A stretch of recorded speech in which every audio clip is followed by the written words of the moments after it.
능력들이 그에게 복종하느니라. 아멘. 오늘 이 아침에도 우리 주님으로부터 오는 크신 은혜가 여러분들과 함께 하시기를 바랍니다. 고맙습니다. 자, 오늘은 선한 양심의 능력 안에 거하라 하는 제목으로 함께 은혜를 나누고자 합니다. 자, 오늘 다시 한번 설교 제목을 소개하면 선한 양심의 능력 그 안에 거하라 하고 오늘 베드로 사도는 우리에게 얘기하고 있습니다. 여러분, 선한 능력이 아니라 거기다 하나를 더 강조합니다. 선한 능력은 어떤 능력이냐면 그 양심이 부끄럽지 않은 사람에게 능력이 난다는 거예요. 그러면 어떤 사람이 양심에 부끄러움이 없을까? 오늘 성경은 남편과 아내에게 먼저 얘기합니다. 그리고 먼저 아내들에게 얘기합니다. 그리고 남편들에게 얘기합니다. 여러분, 헬라 사고에서는 항상 중요한 것을 먼저 얘기를 합니다. 그런데 오늘 성경이 누구에게 먼저 얘기하고 있습니까? 아내들아라고 얘기하고 있습니다. 왜 아내들이 그렇게 중요할까요? 오늘 성경을 보면 이렇게 되어 있습니다. 1절 보시면 아내들아 이와 같이 자기 남편에게 순종하라. 이는 혹 말씀을 순종하지 않는 자라도 말로 말미암지 않고 그 아내의 행실로 말미암아 구원을 받게 하려 합니다. 이렇게 써 있습니다. 말로 하는 사람들이 있거든요. 말로 선행을 하는 사람. 몸은 선행하지 않고 말로 하는 사람. 또 그냥 성경만 읽는 사람들이 있고 그냥 말씀만 입으로 말하는 사람이 있습니다. 그런데 우리의 어머니들이, 우리의 아내들이 여기 어떻게 했습니까? 하나님의 말씀 가운데 거하면 말로 행하는 자도 아내들의 모습을 보면서 무엇을 얻는다고요? 구원을 얻는다 그랬습니다. 그러면 지금도 그렇지만 옛날에도 믿음에 강건했던 사람들의 대부분이 누구였냐면 여성들이었다라는 것을 우리는 알 수 있습니다. 제가 여성분들이 참석하셔서 여러분들에게 칭찬하는 것이 아니라 오늘 사도 바울은 그렇게 얘기했습니다. 아내들이 하나님 앞에 거하고 아내들이 말씀대로 살 때 말로 행하던 심지어 남편들도 구원을 받는다고 얘기하고 있습니다. 자, 이 얘기를 왜 하느냐면 여러분, 성령을 받고 하나님의 은혜를 입어서 변화받은 사람들의 아주 대표적인 특징이 바로 무엇이냐면 순종입니다. 순종. 여러분, 이런 사람들 좀 경계해야 됩니다. 하나님의 은혜를 받았으니 내가 다 할게요. 내가 다 할게요. 뭐 내가 할게요. 이거 큰 문제를 일으킵니다. 여러분, 베드로가 예수님 앞에 서서 예수님께 고백합니다. 사람들이 누구라고 하느냐? 나를 누구라고 하느냐? 그랬더니 주는 그리스도시요 살아계신 하나님의 아들입니다. 예수님께서 막 좋아하시면서 축복하시고 천국의 열쇠까지 주셨습니다. 그런데 그러고 나서 예수님께서 내가 고난받아 죽을 것이고 사흘 만에 부활할 것이다. 그랬더니 베드로가 어떻게 했습니까? 내가 당신을 죽지 못하게 할 것입니다. 예수님이 뭐라고 하셨습니까? 마귀야 내 뒤로 물러가라 그랬어요. 여러분, 은혜 받은 사람이 내가 할게요 라고 하면 그거는 마귀에게 마귀용 당하는 거예요. 네가 한다고? 그래, 한번 네가 해봐. 내가 도와줄게. 그러면 또 마귀가 도와주는 걸 성령의 은사로 합니다. 여러분, 그렇지 않습니다. 하나님의 은혜를 받은 사람들의 대표적인 특징이 바로 순종입니다. 순종. 여러분들에게 하나님께 순종을 요구하실 때 우리가 그게 굉장히 어려워요. 그래서 오늘 성경은 뭐라고 하냐면 그게 복인데 고난이다. 순종하는 게 너무 어렵다. 그렇게 순종하는 사람들에게 하나님께서 무엇을 깨닫게 해주시느냐? 네가 말씀 가운데 거하였다. 그러니 고난도 넉넉히 이겨낸다라고 말씀하십니다. 사랑하는 여러분, 나는 여러분들이 그리스도 안에 말씀 안에 거하여 그 어떤 것도 이겨내는 여러분들이 되기를 축복합니다.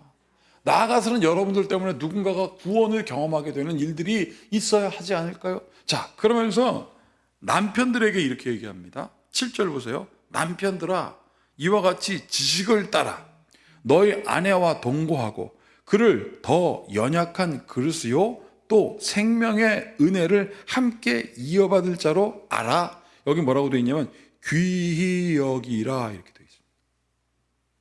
아내가 얼마나 귀한 존재이냐면 너희들이 아내의 중요성, 너희들이 하나님의 말씀을 다 깨달은다 할지라도 아내를 연약한 자로 여기고 아내를 생명의 은혜를 함께 받을 자로 여겨서 어떻게 여기다고요? 귀히 여기라. 귀히 여기라는 것은 무슨 뜻이냐면 보호하고 아끼고 소중히 여기라는 뜻입니다. 왜냐하면 다 같이 읽어보겠습니다. 이어받을 자로 하라, 귀히 여기라. 다 같이 여기서부터 이는 너희 기도가 막히지 아니하게 하려 함이라. 여러분, 아내를 귀히 여기는 사람들에게 하나님이 무엇을 주시냐면 기도가 막히지 않게 한대요. 우리의 남편들이 우리의 가장, 또 하나님께서 부름받은 남편으로서 부름받은 사람들이 기도가 막히면 안 되지 않겠습니까? 근데 이 사람들이 왜 기도가 막힐까? 오늘 사도 베드로는 분명히 얘기하고 있습니다. 아내를 너희들이 귀히 여기지 않아. 그 아내가 어떤 여인인데 너를 구원에 이르게, 너의 구원의 귀가 열리게 해줄 사람인데 왜 그거를 하지 않느냐라고 하면서, 왜 사도 바울이 남편과 아내, 은혜 받은 사람들에게 나타나는 특징이 순종인가라는 것을 사도 베드로는 설명해 주고 있습니다. 그게 바로 8절부터 22절까지 있는 쭉 얘기예요. 여기 보세요. 8절, 마지막으로 말하노니 너희가 다 마음을 같이하여 동정하며 형제 사랑하며 불쌍히 여기며 겸손하며, 9절 같이 읽어보겠습니다. 악을 악으로 욕을 욕으로 갚지 말고 도리어 복을 빌라. 이를 위하여 너희가 부르심을 받았으니 이는 복을 이어받게 하려 함이라. 여러분, 우리 힘들게 하는 사람들 어떻게 합니까? 일을 가이죠. 저거 진짜 정말. 여러분, 그런데 우리가 그렇게 막 화낼 수 있어요. 그런데 행하는 사람이 있습니다. 저 나쁜 그냥 마음 품을 수 있어요. 그런데 그것을 행하게 되는 것은 하늘과 땅 차이입니다. 우리가 마음에 악독한 마음이 들어도 주님 나를 불쌍히 여겨 주십시오라고 고백하는 사람들은 뭘 주신다고요? 순종. 그러면 남의 것을 탐하지 않고 살인하지 아니하고 투기하지 아니하며 남의 여인을 범하지 아니하며 그런 삶을 사는 거예요. 마음에 믿어 의에 이르고 입으로 시험한다 하고 그랬거든요. 마음으로 믿어 의에 이르지만 행하는 것이 굉장히 중요해요. 어떻게 행하느냐? 입으로 시인하여 구원에 이르는 것입니다.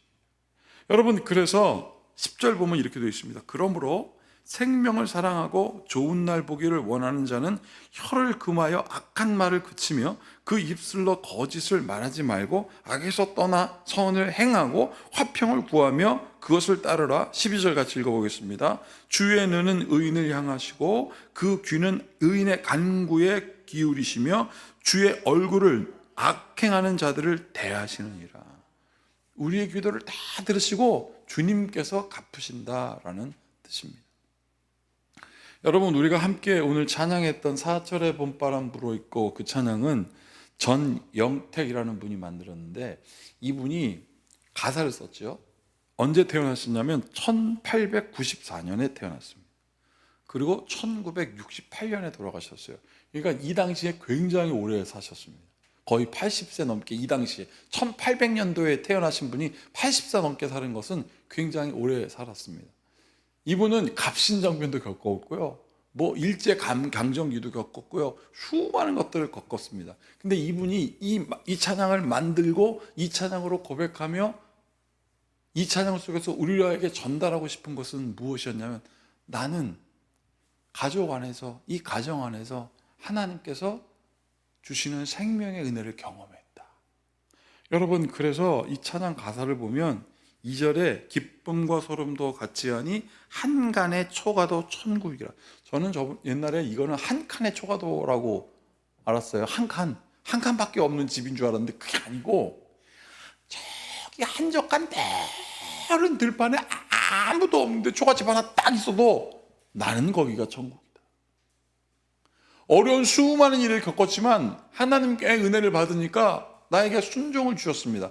여러분, 순종하는 사람들의 시선이 어떠냐면, 그 시선이 예전에는 이렇게 위에서 봤다면, 하나님의 은혜를 받은 사람은 낮은 시선으로 변합니다. 낮은 시선으로 가면 어떻게 됩니까? 위를 볼 것밖에 없어요. 더 밑으로 볼 게 없으니까. 여러분, 주를 바라보는 여러분들에게 오늘 말씀의 제목처럼 선한 양심의 능력을 허락하실 것입니다. 그 선한 양심의 능력 가운데 들어갈 때 하나님께서 무엇을 주시냐면, 가정이 변화되고요, 가정이 변화되면서 하나님께서 그 가정에 있는 권속들이 무엇을 보게 되냐면 오늘 성경은 약속하고 있습니다. 남편이 구원을 본다. 남편이 기도하게 된다. 그러면 우리 아내들은 힘을 내자 선한 능력을 경험하죠. 어떤 능력? 양심이 깨끗한. 보석 중요하지 않다. 우리의 삶에 일어나는 여러 가지 현상이 중요하지만 그것보다 더 중요한 것은 우리에게 주신 하나님의 은혜의 말씀을 따르자. 그래서 오늘 성경은 이렇게 마무리하고 있습니다. 3장 21절 22절입니다. 물은 예수 그리스도께서 부활하심으로 말미암아 이제 너희를 구원하는 편이 곧 세례라. 이는 육체의 더러운 것을 제하여 버림이 아니요 하나님을 향한 선한 양심의 간군이라. 22절 같이 읽겠습니다. 그는 하늘에 오르사 하나님 우편에 계시니 천사들과 권세들과 능력이 그에게 복종하느니라. 세례받은 사람에게 하나님께서 무엇을 허락하신다고요? 예수님의 통치를 경험하게 하신다는 것입니다. 그러면 세례받은 사람들은 어떤 사람입니까? 성부와 성자와 성령의 이름으로 물로 세례를 줄 때 혹은 물로 확 들어갈 때 순종하는 사람들이에요. 세례는 우리에게 무엇을 가르쳐주고 있냐면 내가 하나님의 뜻을 따르겠습니다. 하나님 불쌍한 나를 불러주셔서 새롭게 하여 주심을 믿습니다 라고 고백하며 나오는 그리스도의 신부가 되는 시간이라고 오늘 베드로는 얘기하고 있습니다. 사랑하는 여러분, 오늘 여러분들이 기도할 때 여러분들을 통하여 선한 양심이 능력이 더욱더 분명해지고 여러분을 통하여 누군가 또한 구원의 이름이요 기도하게 되는 역사가 있기를 바라겠습니다. 함께 같이 기도하겠습니다. 참으로 고맙고 감사하신 주님, 막연한 선한 능력이 아니라 선한 양심의 능력이라고 하고 있습니다. 이 양심은 오늘 주님 말씀하셨습니다. 하나님께 순종하는 마음이요 우리의 겉모습에 취하여 사는 것이 아니라 양심이 깨끗한 자로 주 앞에 나아가는 자라 하였습니다. 그렇게 세례받은 자로서 그냥 씻겨지는 물의 물리적인 힘이 아니라 예수 그리스도의 이름으로 거듭난 주의 성도로 살아가는 세례받은 성도의 삶을 살게 하여 주시고 여기 있는 주님의 여종들과 그리고 우리의 모든 남종들에게 하나님께서 주는 가정에 충만한 은혜가 넘쳐날 수 있도록 역사하소서. 예수님의 이름으로 축복하며 기도하옵나이다. 아멘. 이제 우리 모두 함께 주님께서 가르치신 기도를 드리겠습니다. 하늘에 계신 우리 아버지, 아버지의 이름을 거룩하게 하시며 아버지의 나라가 오게 하시며 아버지의 뜻이 하늘에서와 같이 땅에서도 이루어지게 하소서. 오늘 우리에게 일용할 양식을 주시고 우리가 우리에게 잘못한 사람을 용서하여 준 것 같이 우리 죄를 용서하여 주시고 우리를 시험에 빠지지 않게 하시고 악에서 구하소서. 나라와 권능과 영광이 영원히 아버지의 것입니다. 아멘. 오늘 말씀의 제목처럼 선한 양심의 능력 안에 거하는 삶이 되게 해달라고 함께 같이 기도하시겠습니다.